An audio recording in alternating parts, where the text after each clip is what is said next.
ഈശോമിശിഹായ്ക്ക് സ്തുതിയായിരിക്കട്ടെ. സ്തുതിയായിരിക്കട്ടെ മോളെ. അച്ഛന്റെ പേര്? രാജേഷ് അച്ഛൻ. അച്ഛന്റെയോ? ഫ്രാൻസിസ് എലുവത്തിങ്കൽ. അച്ഛൻ, നമ്മുടെ ഈ മിഷൻ കോൺഗ്രസിനെ കുറിച്ച് എന്താണ് പറയാനുള്ളത്? മിഷൻ കോൺഗ്രസ് വളരെ മനോഹരമായ ബ്യൂട്ടിഫുൾ എത്ര കോൺഗ്രിഗേഷനാണ് നമ്മുടെ രൂപത തൃശ്ശൂർ അതിരൂപതയ്ക്കകത്ത്. ഈ കോൺഗ്രിഗേഷൻ എല്ലാം കൂടെ വന്നപ്പോൾ എനിക്ക് തോന്നുന്നത് നമ്മൾ കത്തോലിക്ക സഭയുടെ മുഖമാണിത്. വളരെ കത്തോലിക്ക സഭ ഇവിടെ ഇതിൽ ഈ പ്രോഗ്രാമിൽ ആയിരിക്കുകയാണ്. യെസ്. അച്ഛൻ, എങ്ങനെയുണ്ട് ഈ GGM-ഉം എക്സിബിഷൻ സ്റ്റോളും മിഷൻ, ഈ GGM എക്സ്പീരിയൻസ് എങ്ങനെയുണ്ട്? സഭാ സ്വഭാവത്താലെ പ്രേക്ഷിതയാണ്. മാമോദിസ സ്വീകരിച്ച എല്ലാവരും അയക്കപ്പെട്ടിരിക്കുന്നവരാണ്.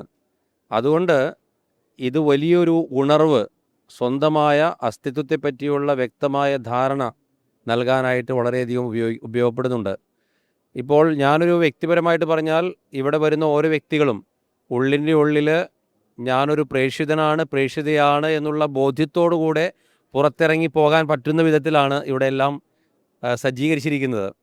ആ ഒരു ചൈതന്യത്തോടു കൂടി സഭ മുഴുവനും, തൃശ്ശൂർ അതിരൂപത മാത്രമല്ല സഭ മുഴുവനും മുന്നിട്ട് നിൽക്കാൻ വേണ്ടി ഒരുപക്ഷെ ഇന്ത്യ മുഴുവനിലുമുള്ള സ്റ്റാളുകൾ ഇവിടെ ഉണ്ട്.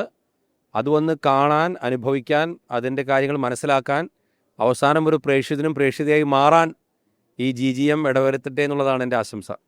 ഈ എലവന്തിക്കലച്ചൻ പറഞ്ഞപ്പോൾ എനിക്ക് ആവേശം കൂടുന്നു.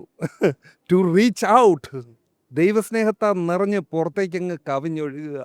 സഭയുടെ പ്രവൃത്തിയായത്. ലോകം മുഴുവനിലേക്കും സഭ, പരിശുദ്ധ കുർബാനയാണ് സഭയുടെ കേന്ദ്രമെങ്കിൽ ആ കുർബാനയിൽ നിന്ന് ശക്തി സ്വീകരിച്ച് സഭ ലോകം മുഴുവനിലും പരന്ന് ഇറങ്ങുക. ഞാൻ തമിഴ്നാട്ടിൽ നിന്നാണ് വരുന്നത്. തമിഴ്നാട്ടിൽ ദരിദ്രരോട് സുവിശേഷം പ്രഘോഷിക്കുക എന്ന എളിയ ജോലിയാണ് എനിക്കുള്ളത്. തമിഴ്നാടിൻ്റെ അരികുകളിൽ ജടയും പുഴുവും ഒക്കെ പിടിച്ച് കിടക്കുന്ന, അല്ലെങ്കിൽ നമുക്ക് തിരികെ നൽകാൻ ഒന്നുമില്ലാത്തവരായ മക്കളുടെ ഇടയിൽ ചെന്ന് ഈശോയുടെ സ്നേഹം പറയുക. ഞാൻ മാത്രമല്ല, എത്രയോ പേര് ആഫ്രിക്കയിൽ തുടങ്ങി ലോകത്തിൻ്റെ നാനാഭാഗങ്ങളിലുള്ള ആളുകൾ, സിസ്റ്റേഴ്സും അച്ഛന്മാരും അൽമാരും ഒരുമിച്ച് ചേർന്ന് സിനഡാലിറ്റിയിലൂടെ ദൈവസ്നേഹത്തിൻ്റെ ആ ഒരു സംക്രമണം നമ്മുടെ മുമ്പിലായിരിക്കുകയല്ലേ ഈ ഒരു പ്രോഗ്രാമിലൂടെ. MCBS സഭയുടെ, ഞാനായിരിക്കുന്ന സഭയുടെ MCBS സഭയുടെ സ്റ്റോളും ഉണ്ട് അവിടെ ഡെർനച്ചനൊക്കെ എൻ്റെ കൂടെ ശുശ്രൂഷ ചെയ്യുന്നവരാണ്. ഈ ഇങ്ങനെയുള്ള മക്കളുടെ ഇടയിൽ അവരുടെ മലമൂത്ര വിസർജാദികളിലൊക്കെ വൃത്തിയാക്കി എല്ലാ രീതിയിലും ചെയ്യുന്ന അച്ഛനുമൊക്കെ ഭയങ്കര സന്തോഷമാണ്. കാര്യം എന്ന് വെച്ച് കഴിഞ്ഞാൽ അച്ഛനൊക്കെ ഇങ്ങനെ മിഷനുകളിൽ ദിവസങ്ങളോളം യാത്ര ചെയ്യുമ്പോഴത്തേക്ക് വല്ലപ്പോഴും ഇങ്ങനെ കിട്ടുന്ന അവസരം, ഇത് വളരെ ഹാപ്പിയല്ലേ. എലവന്തിക്കലച്ചനൊക്കെ ഗ്രേറ്റ് മിഷണറിയാ. നമുക്കറിയാൻ മേലാത്ത ചരിത്രമൊക്കെ ഉണ്ട്. ബോംബെയിലൊക്കെ പുള്ളിയൊക്കെ കിടന്ന് കഷ്ടപ്പെട്ടതിൻ്റെ ഫലം ഇന്ന് ബോംബെ നമ്മുടെ കല്യാൺ രൂപതയൊക്കെ കാണാൻ പറ്റും. അതുപോലെ എത്രയും മിഷണറിമാരാണ്. കണ്ണ് തുറന്ന് കണ്ടാൽ ഇത്രയേറെ സമർപ്പിതരാ, എത്രയേറെ സന്യാസികളാണ് അവരുടെ ജീവനും രക്തവും കൊടുക്കുന്ന. മാത്രമോ ഒപ്പം നിൽക്കുന്ന അൽമായർ എത്ര ഗ്രേറ്റാ. അച്ഛൻ്റെ ഒരു മിഷൻ യാത്രയിൽ നമ്മുടെ യുവജനങ്ങളെ ഒന്ന് ഇൻസ്പയർ ചെയ്യാൻ പറ്റുന്ന ഒരു മിഷൻ അനുഭവം പങ്കുവയ്ക്കാമോ? അതായത് ക്രിസ്തുവിനെ കണ്ടുമുട്ടിയ വ്യക്തികൾ എത്രമാത്രം സന്തോഷത്തോടു കൂടിയാണ് നമ്മുടെ അടുത്തേക്ക് ഇതെന്തുകൊണ്ട് നിങ്ങൾ നേരത്തെ ഞങ്ങളോട് പറഞ്ഞു തന്നില്ല എന്നുള്ള ചോദ്യവുമായി കടന്നു വരുന്ന പല അനുഭവങ്ങൾ ഉണ്ടായിട്ടുണ്ട്.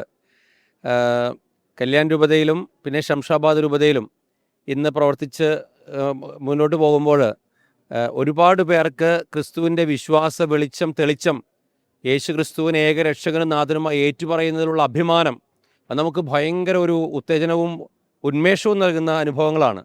ഒരു വ്യക്തി എന്നോട് പറഞ്ഞിട്ടുണ്ട്, യേശു ക്രിസ്തുവിനെ അറിയാതെ ഞാൻ മരിച്ചു പോയിരുന്നെങ്കിലത്തെ അവസ്ഥയെപ്പറ്റി ഓർത്ത് ഞാൻ പലപ്പോഴും ആനന്ദത്താൽ എഴുന്നേറ്റ് നിന്ന് തുള്ളിച്ചാടുകയും ചില സമയത്ത് ഞാൻ അറിഞ്ഞു പോകാതെ മരിച്ചു പോയെങ്കിലോ എന്ന് അതിനെപ്പറ്റി ഓർത്ത് ദുഃഖിച്ച് കരയുകയും ചെയ്യാറുണ്ടെന്ന്.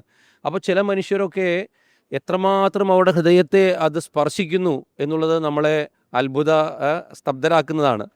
നമ്മൾ ട്രഡീഷണലായിട്ടുള്ള വിശ്വാസം സ്വീകരിച്ചവർക്ക് അതുപോലെ ഒരുപക്ഷെ തീക്ഷ്ണതയില്ല എന്ന് തോന്നിപ്പോകും യേശു ക്രിസ്തുവിനെ.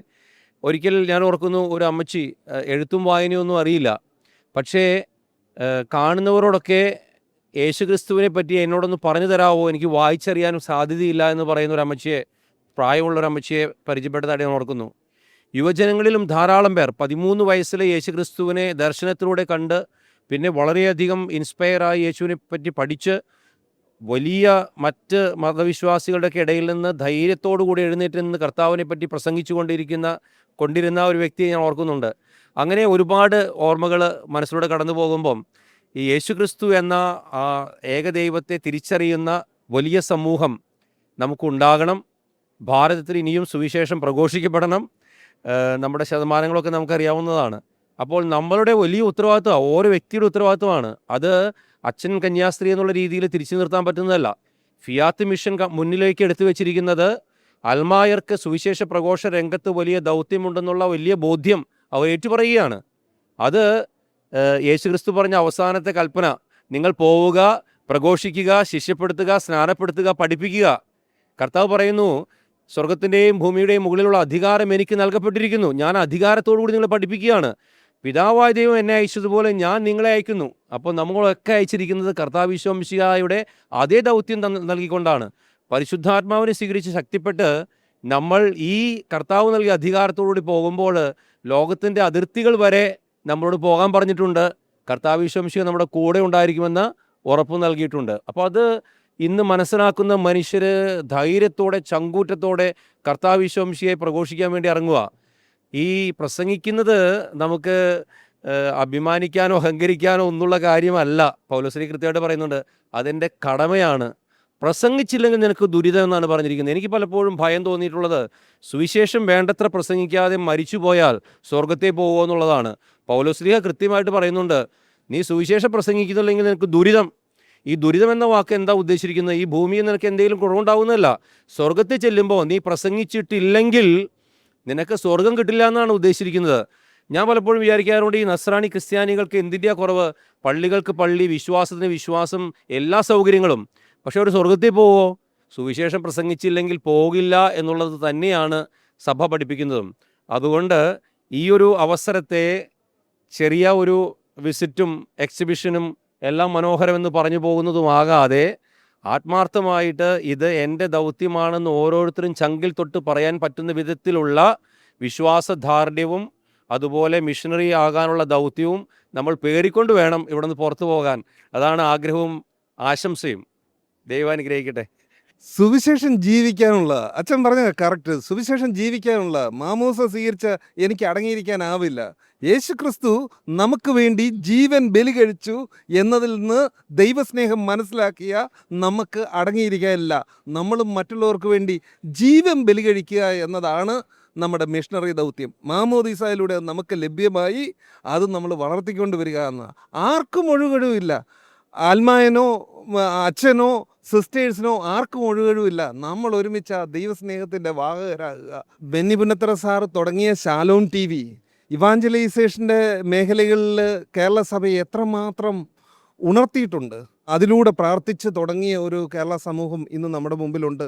ആ സമൂഹം ഇന്നും അത് അങ്ങനെ തുടർന്നുകൊണ്ടേ പോവുകയാണ്. ദൈവസ്നേഹം പകരാനുള്ളതാണ്, അത് മൂടി വെക്കാനുള്ള, ദൈവസ്നേഹം പകരാനുള്ള, നമുക്ക് പകരാം. ദൈവസ്നേഹം നമ്മളെ ടു റീച്ച് ഔട്ട്.